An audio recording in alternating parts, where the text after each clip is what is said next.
后妈为了试探女孩，竟然把硬币放在便当里。她还觉得这样不够，又拿下来一个冰箱贴，小心地塞进米饭里，做成特别好吃的便当，然后若无其事地递给女儿吃。每次女儿放学后，便当都会吃得干干净净，可女儿却活蹦乱跳的。继母感觉到不对劲，直接询问好吃吗？没想到女儿说很好吃。听到这话，继母无法发作，只好狠狠揪住自己的头发，随后气愤地走下楼，看到一对母女在荡秋千，她竟然直接推开女孩的妈妈，用力地把女孩推向空中。小女孩吓得嗷嗷直叫，可她就像听不到一样。感觉到异常的家长赶紧把女人推倒在地，看着落荒而逃的母女，安娜竟露出诡异的表情。随后她像没魂了一样，看到一条铁轨，竟然直接趴了上去，眼泪不自觉地哇哇直流。就在这一夜，她变得一无所有。爷爷在家突然滑倒，所有人带她去治疗，没想到家里却发生火灾，所有家当全都烧个精光，生活实在太难了。无家可归的安娜本想去男友家寻求安慰，却看到让她崩溃的一幕。难过的女人走在路上，却看到一个男人躺在轨道上，见电车快速驶来，安娜冲上去救下了男人。等男人醒来才知道是个误会，他当时只是喝多了。陈好为了感谢对方，经常找机会跟他见面。帅气多金的他给安娜买衣服从来不看价格，还会体贴地给她穿上水晶鞋。看到闪闪发光的鞋子，他觉得自己遇到了白马王子。很快两人互生情愫，但没想到男人还有个女儿。女人害怕后妈当不好，可经过一顿饭下来，安娜觉得之前的顾虑都是多余的。他们相处得非常融洽，连男人都觉得惊讶。在女孩生日这天，安娜亲手做个笔袋送给她，看着小美爱不释手。男人趁机提出结婚，这次安娜并没有拒绝。很快两人举行了婚礼，她以为能过上幸福的生活，殊不知她的噩梦才刚刚开始。小美看起来乖巧，却有不为人知的一面。这天发现女儿的笔袋不见了，便忍不住问了一句，她说笔袋被同学抢走了。安娜并没有怀疑，只是跟丈夫嘟囔了几句。没想到次日直接找到学校，逼迫对方家长道歉。老师怎么劝也没用，可男孩坚持说没抢笔袋。安娜依旧没有怀疑小美，还认为是小男孩在撒谎。可第二天马桶堵了，当维修工从里面掏出送给女儿的那个笔袋，安娜当场震惊，没想到女孩这么有心机。这个女孩可不简单，看到别的同学有说有笑，她却突然嗷嗷大哭起来。老师问她怎么回事，竟是因为后妈没给她带饭。老师特意找安娜说这件事，安娜瞬间懵了。明明每天都给她煎鸡蛋，做好吃的便当，怎么可能没做呢？并且她格外关注小美带回来的饭盒都是空的，女儿还夸她做的好吃。不了解情况的安娜决定先背下这个黑锅，因为她是继母，不想跟女儿小美闹矛盾。晚上一家人开始吃饭，她像以前一样给女孩喂饭，突然被丈夫阻止，因为女儿对海鲜过敏，吓得安娜急忙道歉，并保证以后不会再犯。可洗碗时她突然想起来，前几天她却吃了虾仁烧麦。晚上安娜把女儿这几天异常行为告诉了丈夫，但丈夫很溺爱女儿，可能是女儿缺少母爱，一时无法接受她才这样，还劝安娜要多关心她。为了得到女儿的喜爱，安娜开始更加关注她。本以为女儿会对她满意，然而到了周末，带女儿到母亲家做客，她居然直接用手抓着吃。安娜说要用筷子，没想到她放下食物，生气地说不吃了。这件事让安娜很头疼，她把自己的苦恼告诉了父亲。不了解情况的父亲让她多多包容小孩子，但没想到的是，小美居然变本加厉。看到一个女同学擦玻璃，她悄悄凑到跟前，趁其不备将其推了下去。穿红鞋参加葬礼是大忌，女孩却坚持这样去参加同学葬礼。虽然后妈给她拿双黑鞋，可她却又哭又闹。来到现场发现所有人都穿着黑色鞋子，只有小美一人穿红鞋。朋友们对她指指点点，安娜也只能默默忍受。长辈询问为什么让孩子穿着红鞋参加葬礼，她无奈地解释孩子不懂事。事后安娜准备教训她一顿，女孩却一直沉浸在游戏里。此时安娜才知道，女孩根本就不接受她这个后妈。回家看到被弄乱的化妆品，安娜忍不住抱怨几句，丈夫却指责她小心眼。这天她好奇地打开丈夫的画册，刚开始几页还挺正常，看到后面越来越可怕。她亲生母亲的脸被涂黑，难道这跟小美有什么关系吗？突然小美走进来，不禁把她吓一跳，意外碰掉了兔子标本。女孩却在一边幸灾乐祸，甚至还不断地起哄。安娜瞬间慌了，这可是丈夫最喜欢的宝贝。之前友好的相处都是假象，安娜忍无可忍。安娜冷静过后，赶紧凑过来跟小美道歉，并让她帮忙保密。小美嘴上答应了，可她还是把这件事告诉了父亲。丈夫对她发了好大的脾气，你不配做一名母亲。这句话说到安娜的痛处，头也不回地离开了家。可小美却跑出来抱住她，哀求她不要走。安娜已经彻底伤透了心，直接甩开了小美，绝望地躺在铁轨上，准备结束自己的生命。幸好被及时赶来的丈夫救下，顺从地跟她回了家。现在全家福上的3个人都有一样的眼珠颜色，之后，安娜像变了一个人一样。这时，女儿哭着跑回家，说鞋子被同学抢走了。安娜并没有怀疑，而是立即来到学校，问老师到底是怎么回事。老师很无奈，表示根本就没这事，是小美在撒谎。可丈夫压根不相信。这时，一个同学走了进来，说他亲眼看见小美把同学推下楼的事。这次安娜主动站了出来。家里的落地窗被写满杀人犯的字眼，还有人往屋里扔石头。随后丈夫烧光所有珍贵的画像，表决心女儿永远是他心里的第一位。这也让安娜明白，只有一直站在小美这边，才能过上幸福生活。没想到女儿回到家后，竟然主动承认是自己把班长推下楼的，甚至还说出丧心病狂的话。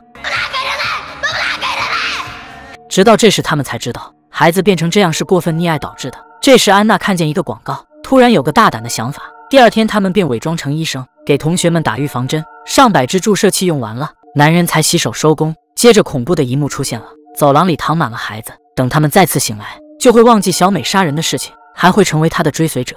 而安娜特别有成就感，觉得自己终于成为一个合格的妈妈。结局太让人意外。电影名字是《哀愁灰姑娘》，喜欢的朋友可以看原片。女人十分开心的将求婚戒指藏进了蛋糕里，还嗦了2口手指上的奶油。发现男友过来，赶忙把蛋糕放在桌上，见男友坐下，于是小美开心的取出戒指，兴奋的说男友终于向自己求婚了。陈好十分疑惑，可小美确定就是男友所为，紧接着就要拍照发个朋友圈。不料这时陈好惊讶的发现皮包里的首饰盒，思索片刻后又配合女友举起酒杯欢庆，不料却说自己还有一笔贷款，并且已经2年还没工作了。小美顿时感到失望，可男友还说自己坐过大牢，她瞬间一脸惊讶。更过分的是，男友还有了妻儿。听到这些，小美再也无法忍受，直接说出了戒指是自己放的，随后便从手上摘了下来，准备跟男友分手。男友则表示已经知道小美刚才的所为，因为他看见了首饰盒，并表示自己刚才所说的都是假的。虽然自己很爱小美，但是还没有做好求婚的准备。这时小美才感觉到自己太唐突了。男友表示以后一定会好好爱着她，小美则是开心的举杯欢庆。而另一边的男友却偷偷将戒指放进病人的嘴里。陈好竟用这种方式向女友求婚，没想到安娜前来查看时，戒指竟离奇消失。就在陈好一脸疑惑时，病人却开始抽搐起来。陈好见状急忙过来对病人实施抢救。毫不知情的安娜顿时一脸懵逼。还好经过陈好的不懈努力，戒指终于吐出来。安娜这才明白陈好的小心思，顿时感到十分无语。而陈好却觉得这样的求爱方式很浪漫。很快他们的恶作剧就被发现，院长顿时大发雷霆，怒斥陈好作为医生竟然拿病人的生命来开玩笑，如果真出了人命，倾家荡产也赔偿不起。气愤的院长当场就解雇了陈好，而且受牵连的安娜也要加班补偿损失。一顿怒骂后便愤怒地离去。此时的安娜刚要走开，却被陈好拦住，表示安娜还没有答应自己的求婚。接着拿出了戒指。安娜觉得男友一直都是没有长大的孩子，经常做出一些荒唐的事，并且恋爱6年从没见过自己的父亲。陈好刚要解释，却被安娜打断，直接提出分手。陈好顿时意识到问题的严重性，不想因为一个恶作剧就结束6年的感情，于是急忙请求安娜原谅他的轻浮，表示自己会努力做个成熟的人。安娜不耐烦地收下了戒指，但表示现在还不会戴上。殊不知陈好用实际行动颠覆她的认知。几天后，许久未见的父亲找到安娜，正当安娜开心时，没想到西装革履的陈好也在一旁，看上去成熟稳重了很多。安娜顿时感觉到惊讶，尽管陈好很主动，但安娜依旧不给好脸色。原来陈好为了挽回女友的心，特意请出安娜的父亲来撮合2人的感情，但安娜表示陈好太过幼稚，2个人根本不可能在一起。不料父亲却希望他能成为自己的女婿，甚至夸赞陈好是个很严肃成熟的绅士。父亲这番话直接惊呆了安娜，甚至怀疑陈好欺骗了父亲，隐瞒自己真实的一面。此时的陈好见状便起身离开。眼看陈好走远，安娜不想让父亲失望，随即喊住了他。陈好以为安娜回心转意，便开心地坐了下来，而安娜却让他不要多想。就当3人举杯共饮时，服务员突然宣布参加餐厅活动还可以抽取大奖。安娜顿时来了兴致，拉起陈好想要参加，但一向爱玩的陈好却一反常态。此时父亲表示只有小孩子才会参加这样的游戏。安娜也意识到了什么，随即表示自己要去下洗手间。片刻，服务员端来了蛋糕。就在2人满脸疑惑时，安娜表示蛋糕是自己订的，并让陈好分一下蛋糕。然而就在她准备切开时，蛋糕却突然炸开，原来竟是安娜的恶作剧。陈好十分气愤，安娜却让他再仔细看一下，没想到戒指竟藏在蛋糕中。原来安娜不仅原谅了陈好，而且做好了求婚的准备。安娜觉得不管男友是孩子气还是成熟稳重，她都喜欢真实不虚伪的男人。爱情需要浪漫和幽默，但也需要成熟和稳重。男人把手枪装满子弹，想自行解决自己，不料却没有任何反应，于是朝着沙发打去，却一切正常。一心想死的他对着自己又来一下，同样没有反应，气得他对着下巴就是一下，还是没能如愿。火冒三丈的他朝窗户疯狂开枪，将玻璃打得粉碎，接着毫不犹豫地跳了下去。本以为会结束一切，却发生诡异的一幕，陈好竟然停留在半空中，玻璃碎片也悬浮在周围。就在他一脸懵逼时，突然从梦中惊醒，本以为只是一场梦而已。然而奇怪的是，陈好发现了茶几上的手枪和子弹。此时的他感觉刚才发生的事情并非是巧合，于是走出房间想一探究竟。当他来到大街上，发现奇怪的是，迎面而来的女人瞬间变成了马赛克。陈好感到十分疑惑，没想到高楼上的广告牌也不断闪烁，殊不知这一切都被一个神秘组织秘密监视着。这时陈好却收到女友的信息，可对方明明已经死去。陈好还没来得及查看，赶忙将此事告诉大叔。大叔说也许女友的留言能有答案。于是陈好打开手机，女友提醒他非常危险，并让他尽快离开。紧接着信号中断，神秘组织已经安排杀手。就当陈好刚走进电梯，一名杀手也尾随进来。出电梯后，陈好察觉到不对劲，迅速打开房门躲了进去，紧接着藏在了吧台后面。没想到陈好的枪法十分了得，这时另一名杀手也追了上来，陈好一把打掉对方的手枪，二人开始扭打起来。就在陈好有点招架不住时，诡异的事发生了，竟然轻松地躲过对方的攻击，接着反手就把杀手拿下。陈好感觉到非常奇怪，自己为何突然变得如此厉害？就在他对此疑惑不解之时，墙上的电视突然弹出女友的视频。安娜说出了真相，原来陈好身在一个虚拟世界，并且通过软件程序来操控。研发者像上帝一样控制这个世界，利用程序赋予数字人的各种情感，还把陈好融入了其中。在虚拟世界里，对他开展各种实验。为阻止研发者的行动，安娜也需要陈好的帮助。很快陈好就来到图书馆，拿到了女友留下的记事本。可当陈好打开时，却突然有种失控的感觉，吓得他赶忙把本子收起来。另一边，安娜趁着夜深人静时，悄悄打开了虚拟世界系统的入口，准备采取行动，结果被研发者发现。很快安娜也来到陈好的虚拟世界，并且希望和他一起阻止研发者。就在二人商量如何进行下一步时，安娜却突然退出虚拟世界。没想到安娜在返回的路上被杀手发现，安娜根本不是他们的对手，结果就被抓了起来。而陈好为了拯救女友，立刻找到好友帮忙。大叔给他一把神秘钥匙，并告诉他秘密地点。回到家拿出家伙，便赶往那个密室，准备植入干预程序。竟然有人跟踪。当陈好来到密室，开始上传阻止程序时，却被研发者发现。结果陈好上传失败，于是赶忙来到窗户查看，果然发现了杀手。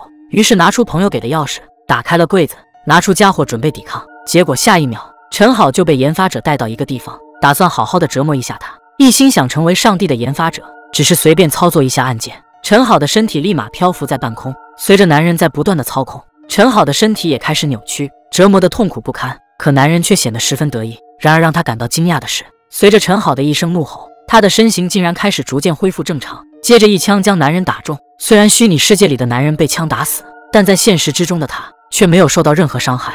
为了除掉陈好，研发者设置了虚拟世界的毁灭程序，接着让安娜向陈好做出告别。就在陈好接通电话的瞬间，身后的建筑突然凌空而起，还没等他反应过来，整个虚拟世界就彻底化为了碎片。紧接着他的手机也开始支离破碎。此时陈好以为自己也会彻底消失，一串神秘代码却突然出现，陈好瞬间来到了现实。还不等男人反应过来，陈好砰的一枪直接给他送去了西北。